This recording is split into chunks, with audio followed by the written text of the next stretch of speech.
my sartorial kitchen as I bring a fun and flavorful seafood menu to you for Lent. Kicking things off, it's my homemade seafood stock with shells and corn pieces. I'm using that to make a seafood chowder with crab, lobster, tilapia, corn, and potatoes. Then I'm doing a risotto style shrimp and grits, and last but not least, a lobster salad on croissant. So why don't you pull up a chair and dine with me? Welcome back, everybody. I'm just finishing chopping up some vegetables here, because we are doing a seafood stew of sorts, and I like to have lots of veggies for any kind of soups or stews because it's a nice filler and it's going to give us a lot of great flavor. So I've already got some butter going in here, about 2 tablespoons. Then I'm going to throw in a little oil here. Butter gives us that wonderful rich flavor, and I've just let it brown a little bit, and then the oil gives us that high burning temperature. So I'm starting with a mirepoix, or the Holy Trinity as they call it. We're doing a little occasion here today for Lent. Lent's all about seafood. So this is onions, this is yellow and orange bell peppers. I like those opposed to the green because I think they're sweeter, and then the color is going to be nice. And then I've got some celery here. Those are the 3 veggies of the Trinity. And that's a nice base for any kind of soup or stew. And I just give this a stir so they all get coated in that lovely brown butter and oil. And that pan is good and hot. You can already hear it sizzling. Alright, now we're going to come in here with some seasoning here. I've got some salt. So I like this to have lots of flavor. I always season in layers. And then some pepper. And then I'm just going to give that a little stir. So the salt is going to tenderize these veggies. It pulls the moisture out and lets them get nice and soft and tender. So I don't want these to caramelize. I just want them to get nice and tender and translucent. And then we can jazz it up once that happens. So to do that, I've got a little stock here. This is a homemade seafood stock that I have been brewing here for a good half an hour or more. And I will show you how I put that together. First, I took a large stock pot, added onions, celery, peppers, habaneros, garlic, shrimp and lobster shells, and lemon. Added water until it was completely covered. Then I added some bay leaves, some parsley, some dill, some mustard seeds, some paprika, and some salt and pepper. Gave all of that a generous stir, and then covered it to let it boil. Alright, so I'm going to continue to let that cook down, and this is going to really intensify those flavors. And then what we're going to do is use that a few different ways, but one of them is going to be for the seafood stew. Right, so while that cooks down, I'm prepping some corn that's going to go into the stew. Some of this corn I'm going to blend up with some of my stock. And that's going to help thicken this soup because corn has a kind of natural starchiness to it. And to not waste any of this corn here, the cobs are going directly into my seafood broth there. Those are going to cook down. The corn has a natural sweetness to it that I think will play nicely with all the spicy things that I've added to it. And for the corn, I showed you this earlier this season. I just go down making sure not to get too far into the core of it. And I use a towel because it's a good way to kind of collect all the kernels. So then you can just easily transfer it into the stew. And that's going to go right in there.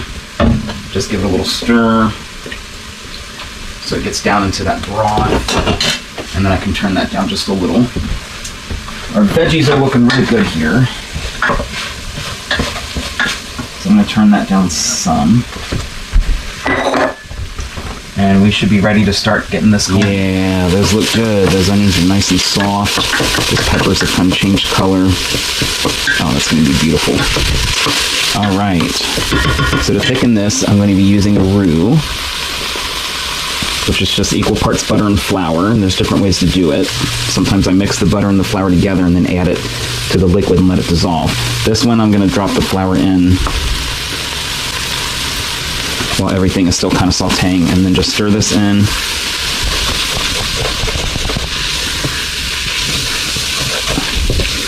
I want to coat everything in this flour mixture. It's going to pick up all that butter from earlier. and kind of make a little bit of a paste. I need just a little more here. And it doesn't take too long. You just want to kind of cook out that raw flour taste. You don't want it to burn, otherwise you're going to have a bitter chowder. Alright, that looks good there. Just scrape some of these bits off the bottom because I don't want them to burn. Okay, that looks good. So I've got just a few more things I want to do here. Some of my jarred garlic. And I want to get some of that garlic oil because that's where all the flavor is. Beautiful. I'll stir the garlic in. It only takes about a minute. Oh, that garlic is so fragrant. I love it. And then I've got some wine here. This is a Riesling, so it's on the sweeter side. You really want a white wine. And I'm only going to do about a 1/4 cup, just enough to kind of cover the bottom of the pan. And that's a deglazer. That's going to pull up all these floury bits that are in here and keep everything from sticking and burning and making a big old mess. And then, yeah, we just push that along. And you can see it's already getting kind of nice and thick on us, that mixture there. Let that go a couple more minutes so that raw wine taste cooks out, and we'll be ready to drain up our broth. It smells like that wine's starting to cook down, so I'm going to finish kind of seasoning this baby up a little bit. So I've got some tomato paste. I didn't want like whole tomatoes in here, but I wanted that kind of concentrated tomato flavor, so I'm doing about a tablespoon of that. That's going to add some nice color and just give it a nice richness, and then we'll kind of stir that in.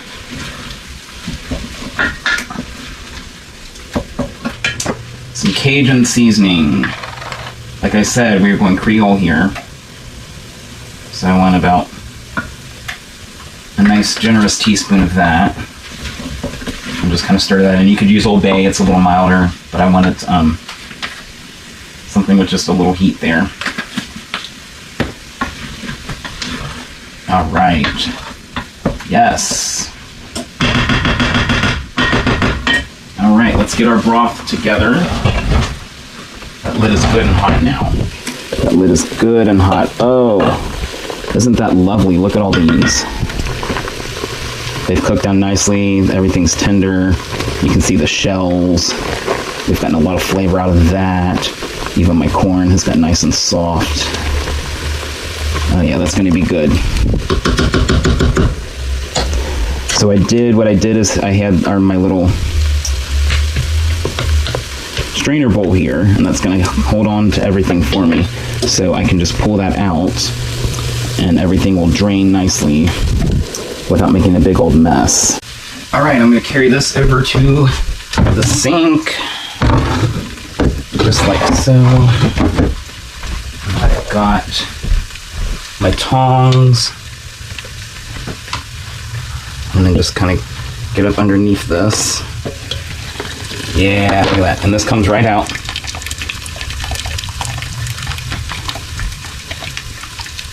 And we can swap this out here.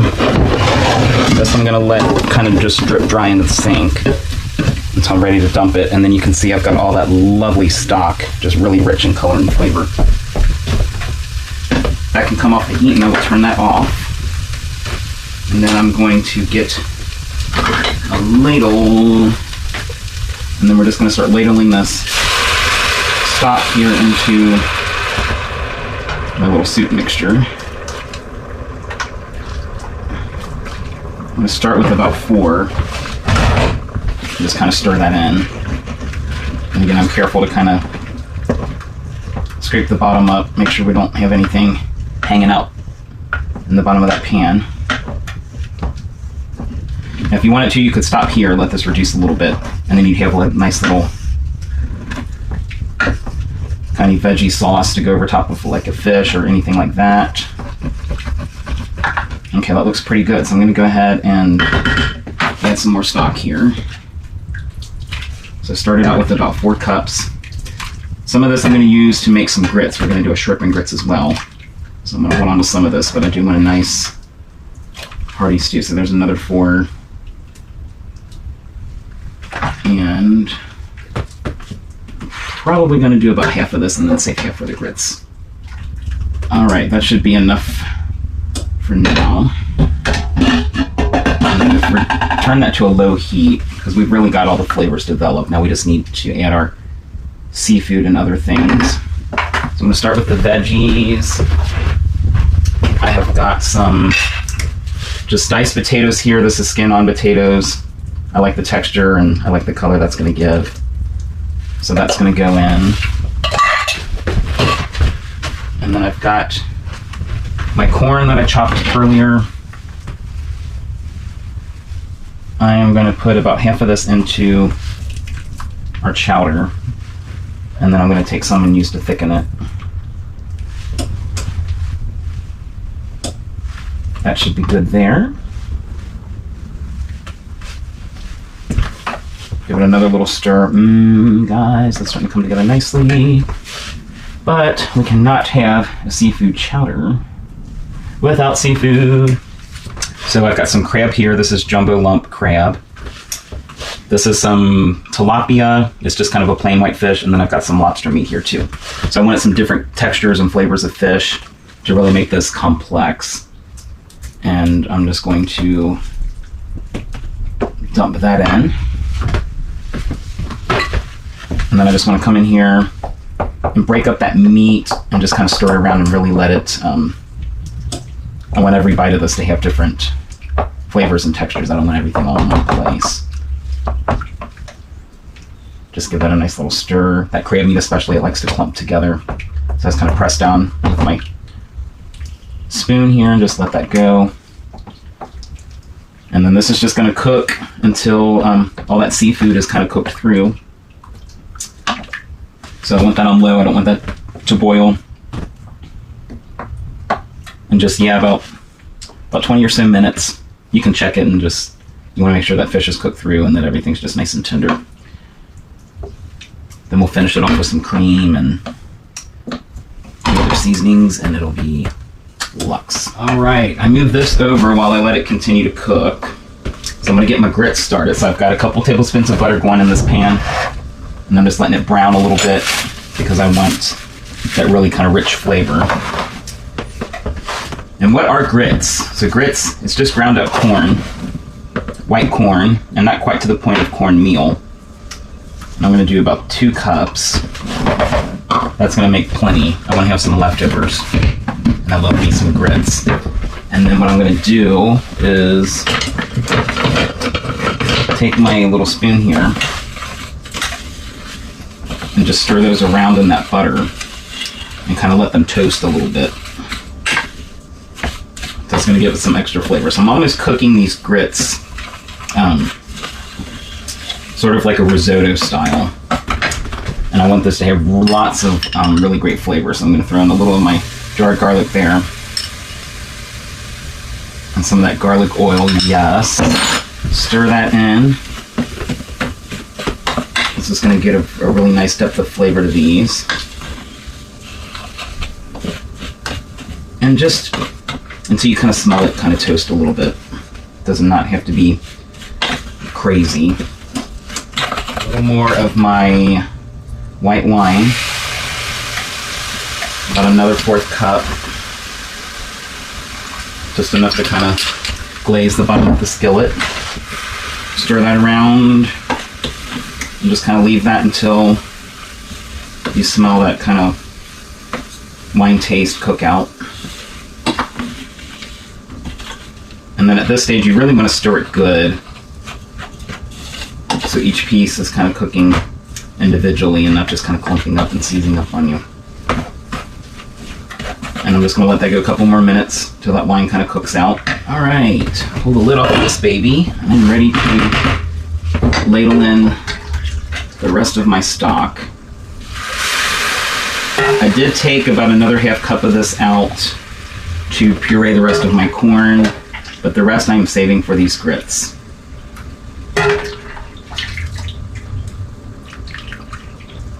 And going to start with about 4 ladlefuls.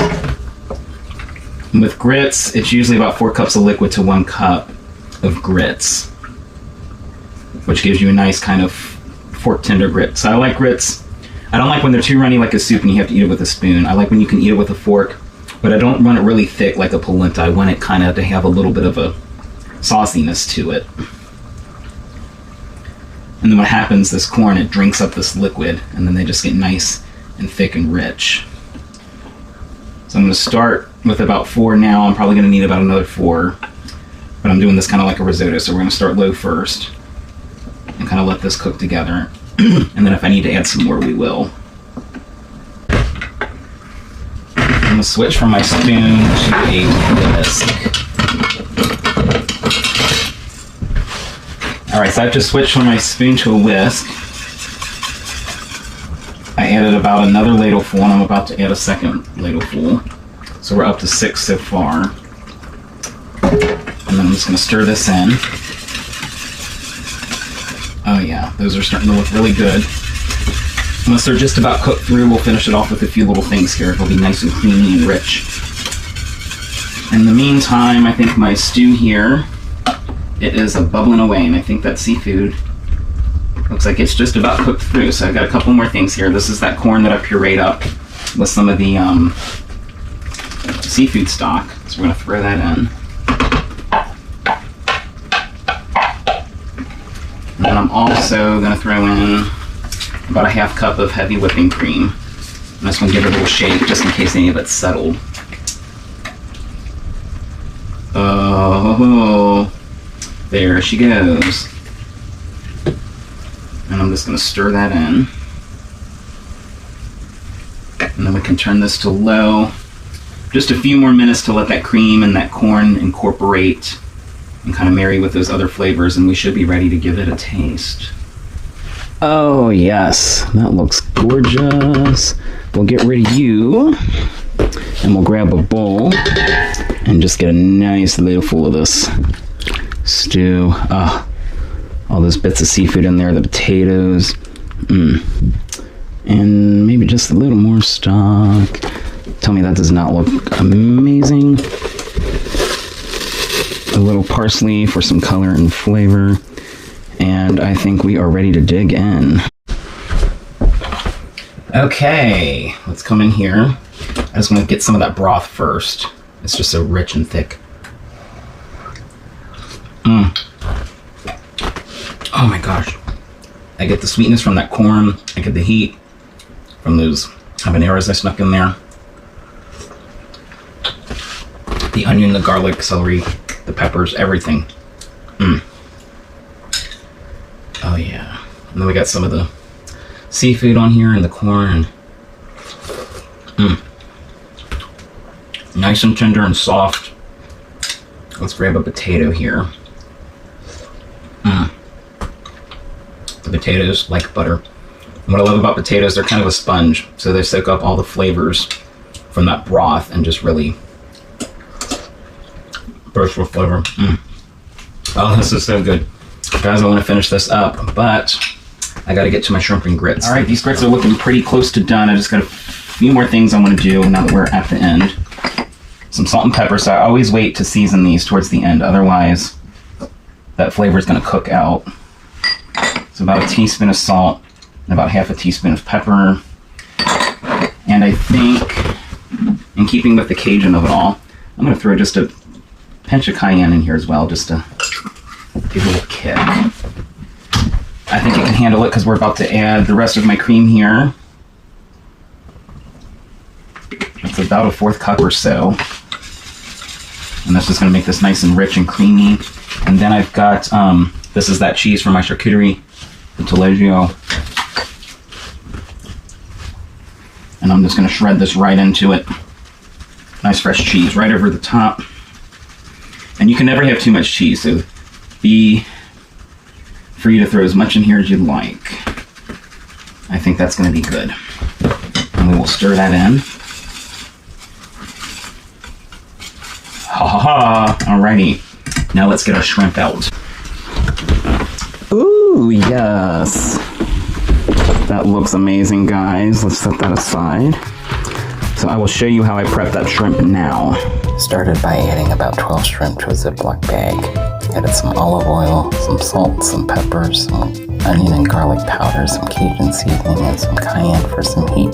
Then I shook all that up really good, spaced it out evenly on a greased baking sheet, and popped that into my oven at 400 degrees for about 8 to 10 minutes. Okay, those look great. Let's get rid of you. And we'll turn the heat off on that. So I got a bowl out. I'm just gonna get me a nice scoop of this. Beautiful, beautiful, beautiful. And some of my shrimp. I think 3 is good for now. A little more of my parsley for garnish. And I'd say we are ready to dig in. All right, guys, let's dig in. I'm gonna start with the grits first. Oh, they look so good, guys. And you can see they're just nice and soft. Not too soupy, but you could eat it with a fork if you wanted to. And they're good and hot. Oh, they're so rich. So toasting it first, you get that kind of nuttiness. I still kind of taste the wine. You wouldn't know it's wine, but it just gives it a really nice richness. And then the cheese and the cream. Yeah, that's gonna keep me busy for a while. And then that shrimp that I just kind of did a lightened blackening on. And it's just nice and opaque and tender. Oh yeah. The trick to shrimp, they don't take long to cook. You want to do it in a skillet, you know, maybe 3 minutes on each side, 3-4 minutes, just so it gets a nice little bit of color in the oven. About 8 to 10 minutes tops. You overcook it, it gets really rubbery, but this is a pretty good texture on here. Okay. Well, this is probably the favorite thing that I've made so far, but I do have one more dish I want to show you guys. Well, guys, those grits were pretty good, but we've got to move on. I've got one more dish for you, and it is lobster rolls. Although I shouldn't call it rolls, because I'm going to be putting them on croissant. I found some really lovely croissants at the deli section. They just look so good. I said, you know, let's do that instead of the rolls. And right now I'm just chopping up some scallions, the green parts. So this is going to be kind of like a lobster salad, and then served on a roll. So I'm chopping up the greens now. These bits I always save for like garnish. The texture's not really great for going actually into the salads. So there's just about a half cup of that, and then I've also got some chives here that I'm just going to kind of finely mince. Some of this is going to go into the dressing I'm making. Some of this I'm going to save for garnish. I just went about a couple tablespoons or so, a couple teaspoons or so, sorry. All right, that's good. Now we're going to move on to the dressing. So I'm starting with some mayonnaise here. About a half cup ought to be enough. And I'm just going to kind of eyeball that.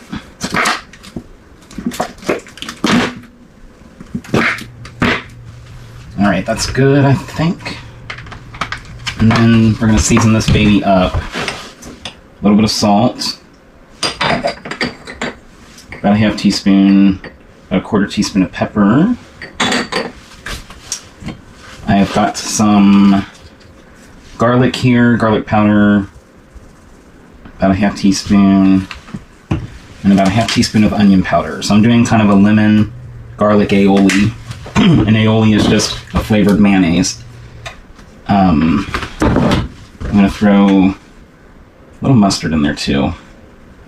About a half teaspoon. And then some oil in here.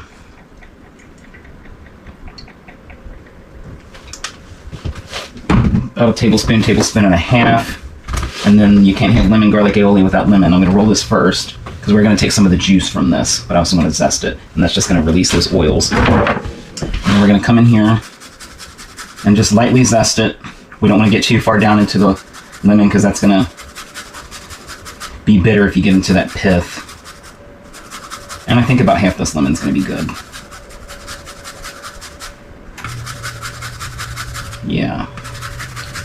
think we're good there. Check for stragglers. That's great. And then we'll cut this baby in half. And then just squeeze it out. And I watch for, try to watch for seeds. I think half the lemon's gonna be good. That'll be a snack for the chef later. And then we'll come in with my little itty bitty whisker here. And stir this up.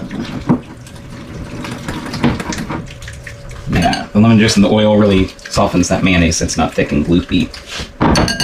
And then we can come in here and give that a little taste. Mmm, delicious. So I got a little brown butter going here. I've got my croissant. I'm just going to lightly toast that because I want it just to get a little texture to it. And I believe our dressing is good, so I'm going to go ahead and toss in my scallions and a good majority of my chives and just a pinch of dill. This is dried dill from out of my garden. About a 1/4 teaspoon. It just adds a nice little earthiness to it. Stir that in. And then we just need to add our lobster. This is just some tail meat that I cooked up. I wanted the tail meat so I'd have the shells to do my shrimp stock. Or seafood stock, I mean.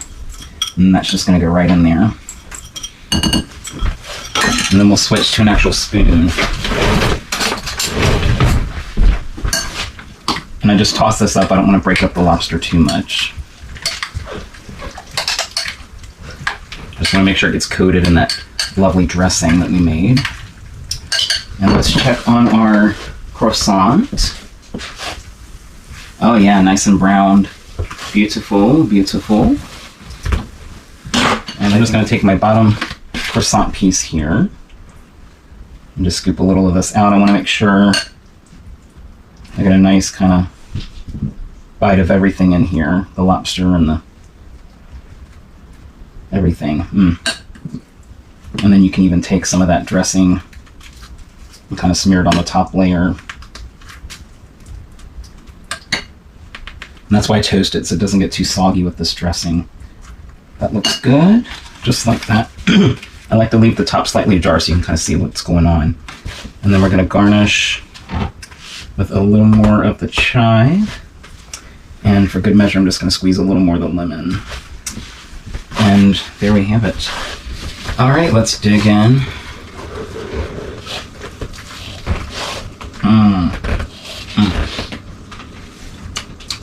Oh yeah, the texture of that croissant. Nice and buttery and flaky. Immediately I get the lemon. Lots of lemon, but I love lemon. You can do less lemon if you're not a big lemon fan. Nice texture from the scallions. The lobster, it's nice and tender and soft, but it got some great flavor. I just cooked that down in a little bit of my stock that I had left over. So I picked up some of that flavor as well. Guys, this is pretty good. The croissant, big upgrade from the pretzel roll or hot dog bun. Just really enhances all the flavors here. So good. So I'm gonna eat this up. And then I've got quite a bit of cleaning up to do. So we'll leave you guys for now, but I want to thank you as always for joining me in the kitchen. Like and subscribe, and until next time, bon appetit.